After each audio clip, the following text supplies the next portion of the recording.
이제 또 다른 전문가를 연결을 해 보도록 하겠습니다. 숭실사이버대학교의 역시 소방방재학과 교수입니다. 이창우 교수가 전화로 연결이 되어 있습니다.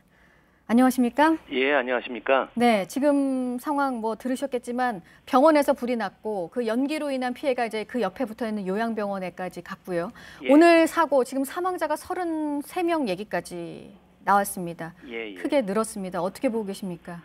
아무래도 이제 병원이든 요양병원이든 뭐 병원이나 이런 데 계신 분들은 피난 약자들이 이제 주로 대부분 계시거든요. 네. 그러니까 이제 피난을 원활하게 할 수 없다라는 측면에서 사망자가 많이 늘지 않았나 이렇게 이제 생각이 되고요. 네. 이제 또 하나는 그 병원이나 이 요양병원이나 이런 곳들은 대부분 그 방화구역이라고 하는 선상에 있는 방화문들을 네. 좀 이렇게 열어놓는 경우가 많습니다. 사람들이 이렇게 지나다니기 편하게 하기 위해서 네. 좀 열어놓고 있는 경우가 많은데 이제 그렇기 때문에 이제 연기나 이런 것들이 침투할 수 있는 우려가 있기 때문에 더 많은 피해가 있지 않았나 싶습니다. 네, 지금 연기가 굉장히 심했다는 부분은 어떻게 보고 계시나요? 뭐 어떤 가연물이 타든지 간에 연기는 굉장히 많이 발생하게 되어 있고요. 그 다음에 이제 이 오픈된 곳에서 화재가 나는 것이 아니고 건축물, 구획된 곳에서 화재가 난다고 그러면 일반적으로 시간이 지남에 따라서 산소가 부족해지고 그래서 불안전 연소가 일어나기 때문에 연기의 발생량은 굉장히 많습니다. 그리고 이제 그 응급실이다라고 한다면 아무래도 이제 탈 수 있는 재질들이 우리가 모포라든지 이제 이런 네. 재질들이 있지 않습니까? 예, 이런 것들이 탈 때 연기가 좀 많이 발생을 합니다. 네. 이제 그러니까 피난을 원활하게 할 수 없는 분들 병원에 많이 계시고 특히나 요양병원이 옆에 이제 붙어 있는 이런 병원이었고요. 예. 이런 유독 가스가 있었을 때 대피를 할 수 없는 부분도 있지만 그 자체로도 굉장히 취약하신 분들 아니겠습니까? 이 가스에요. 예, 맞습니다. 아무래도 이제 그 일반 성인하고 다르게 이제 노약자분들은 조금의 연기를 마신다 하더라도 훨씬 더 이제 빠르게 움직일 수 없는 상태로 이제 도달할 수 있는 소지가 있죠. 네. 예.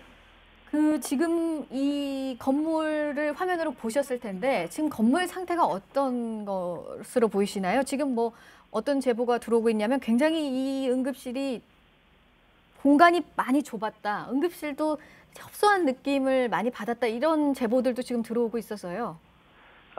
현재 지금 제가 사실은 건물을 못 봤고요. 예. 못 본 상태라 뭐라 말씀드릴 수는 없습니다. 네.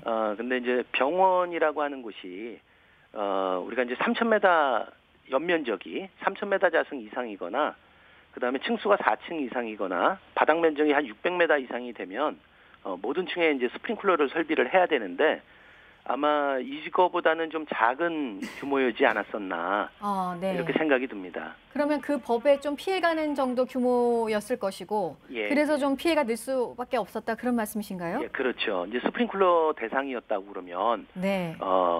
스프링클러의 신뢰도는 한 90% 이상 됩니다.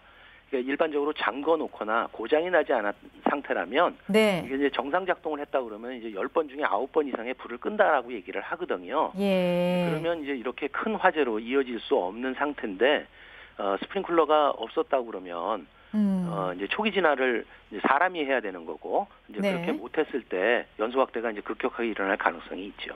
그러면 교수께서 보시기에는 현장에 스프링클러가 없었을 가능성이 좀 있다라는 것인가요? 예, 지금 이제 제가 정확한 판단을 하기는 어렵습니다. 네. 현장을 가보거나 또는 이제 건축물 대장이나 이런 것들이 있으면 이제 가능은 한데 규모적인 측면에서 좀 작은 건물이지 않았을까 싶은 거죠.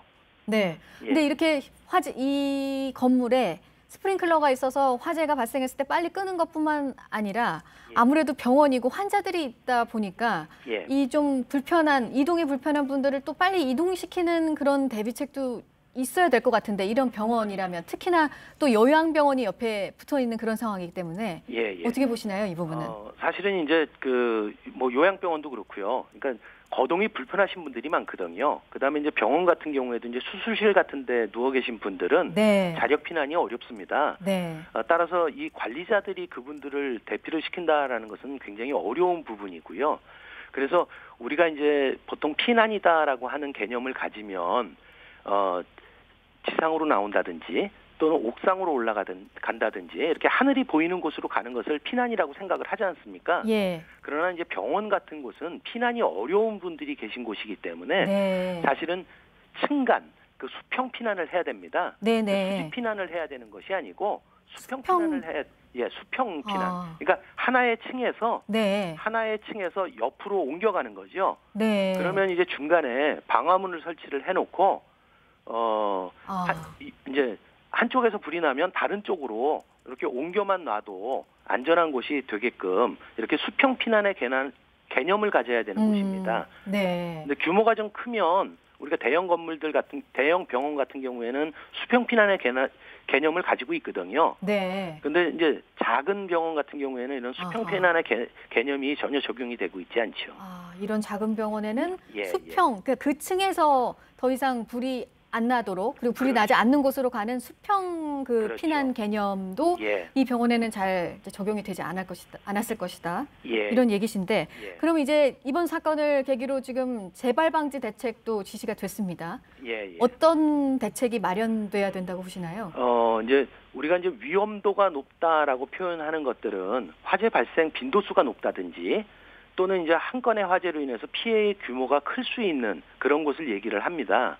그러면 이제 병원이라는 곳은 사실은 아프신 분들이 계신 곳이기 때문에 자력 피난이 어렵기 때문에 이곳의 위험도는 훨씬 더 높다라고 볼 수 있거든요. 네. 그래서 이렇게 용도와 규모를 가지고 면적 규모를 가지고 소방 설비를 하기보다는 좀 더 그 위험도가 높기 때문에 적은 건물에도 스프링클러를 설치할 수 있게끔 해야 될 필요성이 좀 있고요.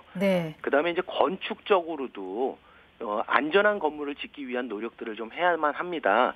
그래서 연기가 침투할 수 없는 구조, 화염이 쉽게 옮겨가지 않는 구조, 이런 이제 방화구역이라고 하는 개념을 좀 더 강하게 적용을 시켜서 안전성을 좀 확보해야 될 필요성이 있다라고 봅니다. 네, 현재까지 33명의 이 희생자를 내고 이런 재발 대책이 나오는 게 참 안타깝긴 하지만 여러 가지 앞으로 보완이 돼야 될 부분들을 짚어주셨습니다. 이창훈 교수님 오늘 말씀 고맙습니다. 예, 감사합니다. 네.